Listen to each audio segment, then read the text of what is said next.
UPSC के exam को देखते हुए आज हम लोग बात करने वाले हैं बिहार के प्रमुख झील कौन कौन से हैं, यानी किस जिला में कौन कौन सा झील है और उसकी क्या विशेषता है उसके बारे में, या एग्जाम में कहां से क्वेश्चन आते हैं। तो चलिए फिर शुरू करते हैं। तो आज बात करेंगे बिहार के प्रमुख झील। तो यहाँ पे पहले लिख लूं,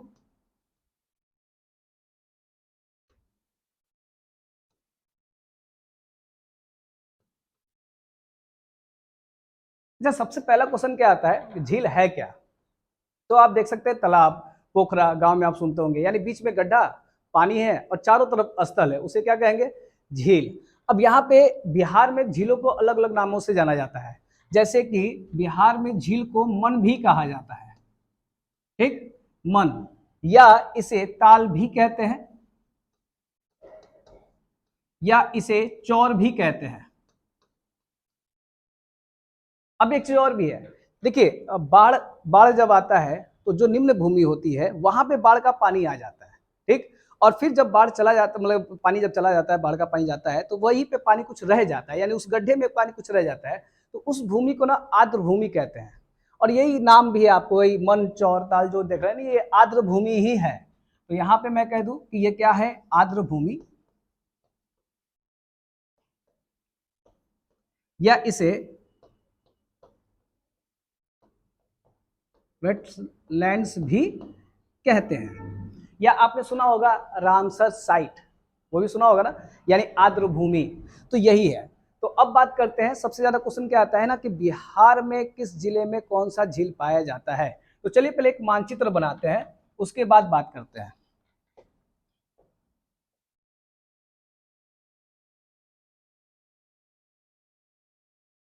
तो पहले आप भी एक बिहार का मानचित्र बना लीजिए छोटा सा।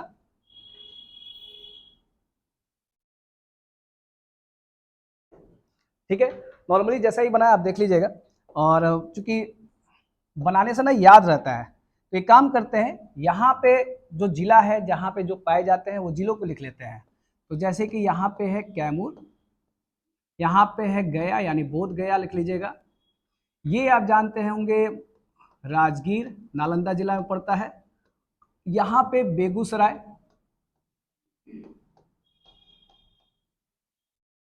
एक जिला आपको और भी पता होगा जमुई, यहाँ भागलपुर, इसके जस्ट ऊपर में एक कटिहार जगह है यानी कटिहार जिला। यहाँ एक लिख सकते हैं सहरसा, ठीक, यहाँ बगल में दरभंगा, और ये वाला जो रहा ऊपर में ये हो जाएगा पश्चिमी चंपारण, ठीक ना, पश्चिमी चंपारण। और उसी का एक भाई है जिसको हम लोग बोल सकते हैं पूर्वी चंपारण। बस इतना जिला का नाम लिख लीजिए। यहाँ पे जो प्रमुख प्रमुख झील है उसी के बारे में आज बात करेंगे। तो सबसे पहले एकदम शुरुआत करते हैं कैमूर से। तो कैमूर में जो झील है उसे हम लोग कहते हैं अनुपम झील,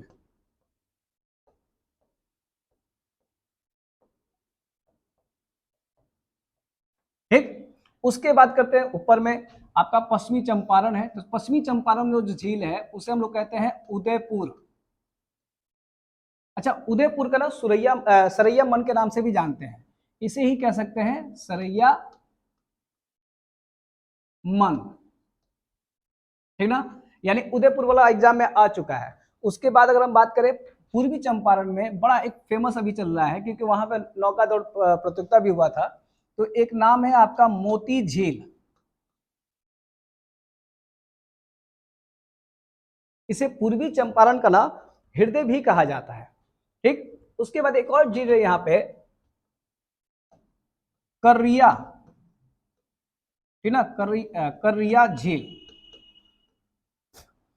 अब बात करते हैं कि गया, गया से थोड़ी कुछ ही दूरी पे आपका बोध गया है, और बोध गया में भी एक झील पाया जाता है। तो उस झील को बोलते हैं हम लोग मुचलिंडा, है ना, मुचलिंडा झील। ये कहाँ पे है, बोध गया में है।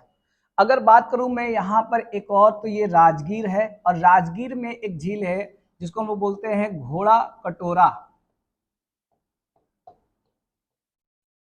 क्या बोलते हैं, घोड़ा कटोरा। अब सबसे जो फेमस है वो ये वाला है, कौन सा, तो बेगूसराय का। इसको आप जरूर याद कर लीजिएगा। और इसका नाम पता क्या है, कांवर झील, कांवर झील।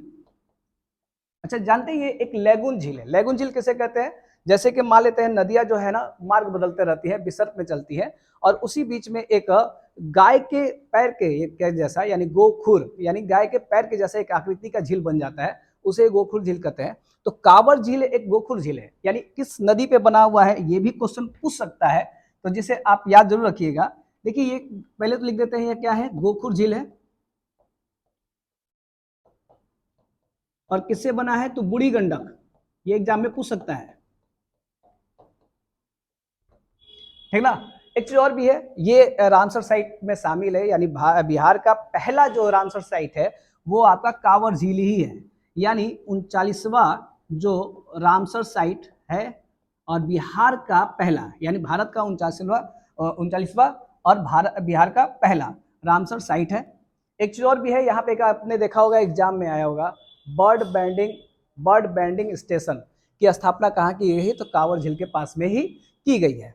तो ये क्वेश्चन आप याद कर लीजिएगा। उसके बाद अगर हम बात करें यहाँ पे जमुई में, जमुई में दो झील है, एक का नाम है नागी और एक का नाम है नकटी। अभी हाल ही में आपने देखा होगा एक रामसर साइट घोषित किया गया है ना, और ये किसको किया गया है, तो इन दोनों को ही, यानी देखिए पहले तो एक आपका कांवर था, अब नागी और नकटी, यानी दो और हो गए, ठीक ना। तो हाल ही में, यानी इसी साल, इसको भी रामसर साइट घोषित किया गया है। अब आपको रामसर साइट से अगर नहीं समझ में आ रहा होगा, तो जैसे इसे आर्द्र भूमि कहते हैं, और एक्चुअली में इसका 1971 में 2 फरवरी 1971 में एक सम्मेलन हुआ था ईरान के एक शहर में, शहर का नाम था रामसर, ठीक ना। तो भाई जो आर्द्र भूमि को बचाने के लिए इस तरह का सम्मेलन किया गया, तब से इसका नाम पड़ गया रामसर साइट ऐसे कर दिया गया, ठीक ना। तो अब 2 फरवरी को इसकी मीटिंग हुई थी या स्थापना हुई थी, तो 2 फरवरी को ही आर्द्र भूमि दिवस मनाया जाता है, ठीक ना। 2 फरवरी को ही आर्द्र भूमि दिवस मनाया जाता है, तो इस तरह से है। अब बात करते हैं अगला जो झील है वो आप भागलपुर में, जिसका नाम है जगतपुर, ठीक ना, जगतपुर झील। अब एक चीज और भी बता दूं मैं, ये आप मैप पे देख लीजिएगा, और इसका अगर अच्छा नोट्स चाहिए तो मैं बताऊंगा लास्ट में कि कहाँ इसका पूरा का पूरा पीडीएफ मिलेगा, नोट्स कैसे मिलेंगे, फुल पूरा नोट्स कहाँ मिलेंगे मैं बताऊंगा, तो जुड़े रहिएगा। अब बात करते हैं जगतपुर झील का। देखिए जगतपुर जो झील है उतना ज्यादा तो फेमस नहीं है, लेकिन मतलब आप बस याद कर लीजिएगा कि जगतपुर कहाँ है, तो आप कह सकते हैं कि कहाँ पे है, भागलपुर में। अगर मैं बात करूं यहाँ पे कटिहार का, कटिहार में ना जो झील है उसके गोगा बिल कहते हैं, या इसे घोघा के नाम से भी जाना जाता है। एक चीज और भी है, झील ना मानसून में पानी प्राप्त करती है, और पानी कहाँ से प्राप्त करेगी, तो नदियों से ही प्राप्त करेगी। तो जो कटिहार है, और कटिहार के जो मनिहारी जगह है, आपको पता है कि गंगा नदी में महानंदा मनिहारी के निकट ही मिलती है। तो यही मतलब कह सकते हैं कि गोगा भील झील जो है पानी कहाँ से प्राप्त करता है, तो आप कह दीजिएगा महानंदा। तो ये एक फैक्ट आप जरूर नोट कर लीजिएगा।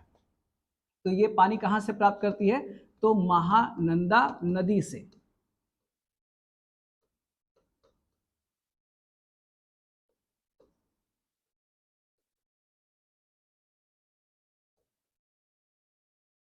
ठीक, अगर हम बात करें अब आगे, तो यहाँ एक और झील है, बहुत फेमस झील है, और ये सहरसा में है, ठीक ना।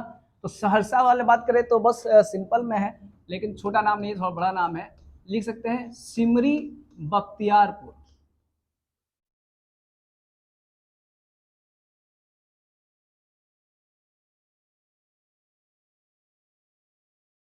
ठीक ना, सिमरी बख्तियारपुर झील। अब इसमें बहुत सारे ऐसे फैक्ट हैं जो आपके एग्जाम में आ सकते हैं। वो कैसे, जैसे आप यहाँ एक नोट कर सकते हैं कि पहली थी इसकी आकृति, इसकी आकृति कैसी है, तो आप कहिएगा घोड़े के नाल के जैसा, ठीक ना, घोड़े के नाल के जैसा। एक चीज और भी है, ये कुछ कुछ झीलों से मिलकर बना है, यानी छोटे छोटे झीलों से मिलकर बना है, और ये पूछ सकता है कि भाई बताइए कि कितने झीलों से मिलकर बना है या उसके नाम क्या है, ये भी पूछ सकता है। तो आप इसे जरूर याद रखिएगा, क्योंकि देखिए क्वेश्चन आजकल ना थोड़ा डीप में पूछा जा रहा है। तो एक जो झील है जिसको हम लोग बोलते हैं गोबरा झील, ठीक ना। एक झील कौन सा है? गोबरा झील। एक जो झील है उसे हम लोग बोलते हैं सरदिया, ठीक ना। कौन सा झील? सरदिया झील। एक आपका आता है और जमुनिया, जमुनिया झील। और एक और आता है तो वो है कुमिबी। ये चारों झील के मिलने से बना है, ठीक। एक तरह से कह सकते हैं कि बहुत ज्यादा मछली उत्पादन उद्योग के लिए बहुत फेमस है। और मतलब पक्षियां भी आती हैं, साइबेरियन पक्षी भी इधर आते हैं ठंडा में। तो इस तरह से बहुत सारे फेमस है ये। और एक अब आता है, अगला जो आता है वो है दरभंगा का, जो बहुत फेमस है। और यहाँ पे एक मंदिर भी है, धार्मिक स्थल से भी देखा जाए और व्यापारिक दृष्टि से भी देखा जाए, आर्थिक दृष्टि से भी देखा जाए, तो सब कुछ दृष्टि से अच्छा है। और वो है कुशेश्वर, है ना। तो ये वाला याद रख लीजिएगा, कुशेश्वर झील। तो ये भी मतलब साइबेरियन जो पक्षी होते हैं वो यहाँ भी आते हैं। और एक तरह से ना इसको पक्षी अभ्यारण्य भी कह सकते हैं आप। जितने भी झील हैं लगभग लगभग, जैसे कि आप ये जो कांवर झील देख रहे हैं, ये भी एक पक्षी अभ्यारण्य ही है। तो बहुत सारी झील जो है इससे रिलेटेड है। अब यहाँ पे एक सवाल आता है, जैसे कि अभी हमने कहा था ना कि गोगा बिल जो या घोघा जो है वो महानंदा नदी से पानी प्राप्त करता है। उसी तरह से कुशेश्वर भी मानसून में पानी प्राप्त करता है, और वो किस नदी से प्राप्त करता है उसको भी जानना जरूरी है। तो चलिए फिर देखते हैं किस नदी से। तो देखिए याद रखिएगा, कु क है तो नदी का भी नाम क से ही है। एक नदी का नाम है क्या? कमला। और एक नदी का नाम है करेह, ठीक ना। तो कमला और करेह नदी से ये जल प्राप्त करता है। समझ में आया? तो इस तरह से आप पूरे ये झील को याद कर लीजिएगा, बहुत अच्छा रहेगा। और ऐसे ही कुछ कुछ डाटा मैं आपके लिए लेते रहूंगा। और अब पता है ना, ये नदी हो गया, झील हो गया, यहाँ से क्वेश्चन आजकल बहुत ज्यादा एग्जाम में आ रहा है। तो जल्दी जल्दी याद कर लीजिएगा और मानचित्र बनाकर खुद मैप कीजिएगा तो ज्यादा अच्छा रहेगा। चलिए फिर मिलते हैं नेक्स्ट वीडियो में। आज के लिए करते हैं, जय हिंद।